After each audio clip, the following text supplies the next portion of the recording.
Welcome back to Simply Sports Science for everything you need for IB Sports Science and GCSE PE. In sport, we often talk about effort. We say athletes are working hard or that a training session involved a lot of work. But in biomechanics and sports science, the word work has a very specific meaning, and it doesn't always match how we use it in everyday language. Understanding what work actually means in physics is essential for analysing movement, comparing performances, and explaining why some actions require more energy than others. In IB Sports Science and GCSE PE, work is defined very clearly. Work results from the application of a force over a distance. If there's no force, no work is done. If there's no movement, no work is done. And crucially, if force is applied but there is no distance moved, then from a physics point of view, no mechanical work has been done. And that often surprises us, but it's fundamental to everything we talk about in biomechanics. So let's start by defining work properly. In biomechanics, work is done when a force causes an object to move through a distance in the direction of the force. In simple terms, a force must be applied, the object must move, and the movement must be in the direction of the force. If these conditions are met, work has been done. This relationship is often written as work equals force times distance. And you don't need to memorize the equation, but you do need to understand what it represents. Now let's clear up a very common misunderstanding. If an athlete applies a force but nothing moves, then no work is done, even if the athlete feels exhausted. For example, imagine holding a heavy barbell still at shoulder height. Your muscles are working hard and you will quickly fatigue. However, because the barbell does not move, no mechanical work is being done on the barbell. This is a classic exam trap and one that students are expected to handle confidently. So where does work clearly occur within sport? Well, work is done whenever an athlete causes movement through force. When a sprinter accelerates from the blocks, they apply force to the ground. That force causes their centre of mass to move forward over a distance. Work is being done. When a weightlifter lifts a barbell from the floor to overhead, they apply an upward force that moves the bar through a vertical distance. That is mechanical work. Or when a rower pulls an oar through the water, force is applied and the oar travels through a distance. Again, work is being done. The greater the force applied, the more work is done, if the distance stays the same. Likewise, the greater the distance moved, the more work is done, if the force stays the same. This allows us to compare sporting actions biomechanically. For example, lifting a heavier weight through the same distance requires more work than lifting a lighter weight. Similarly, pushing a sled further across a turf field requires more work than pushing it a shorter distance with the same force. So now let's connect work to direction, because this is another key assessment point. Only the component of force in the direction of movement contributes to work.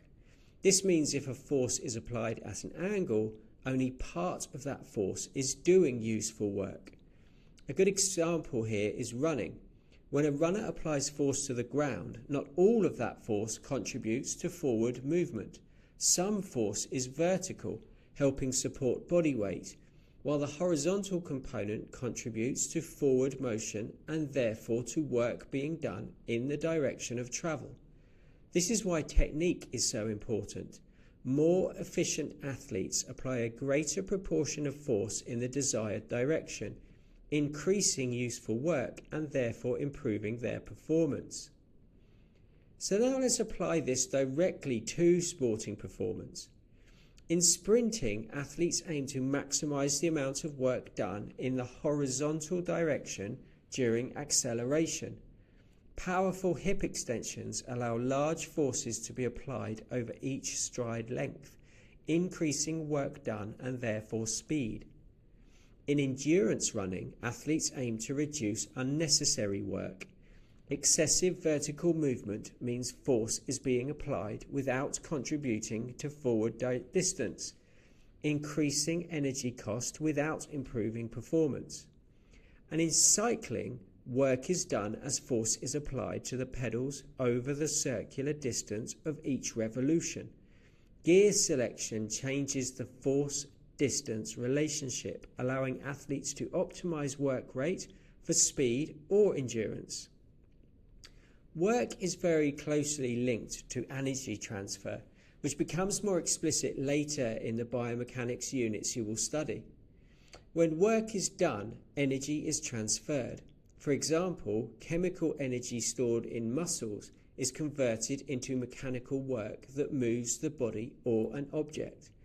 This is why repeated high work activities such as uphill running or resistance training are more energetically demanding than low work activities like standing still or moving at constant speed with minimal force. So now let's look at sport-specific examples to bring all this together.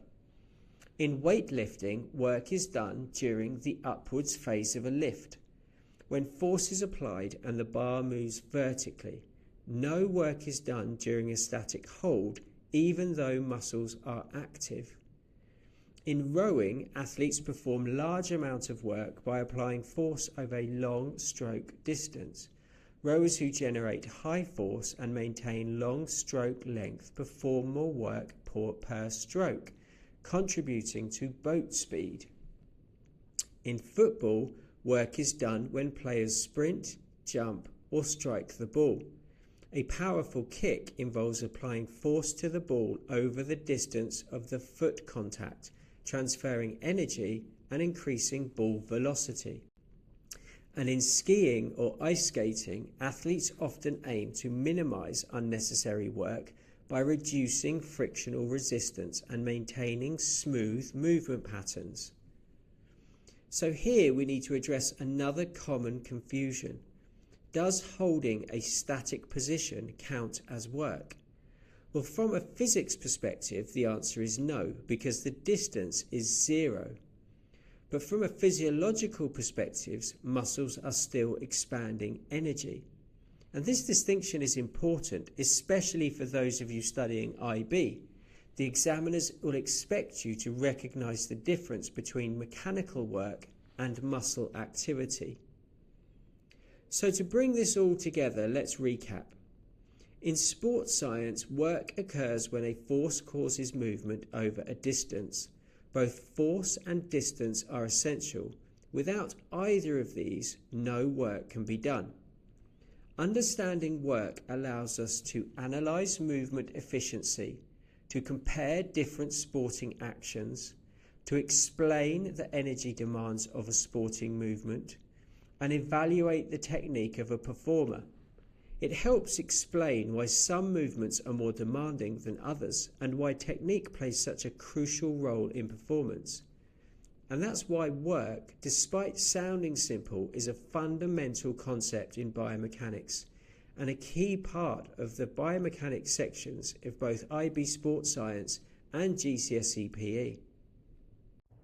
Thanks for watching Simply Sports Science. If you found this helpful, make sure you like the video, subscribe to the channel and hit the bell so you don't miss any of our IB Sports Science content. We've got revision guides, exam tips and clear explanations to help you be successful.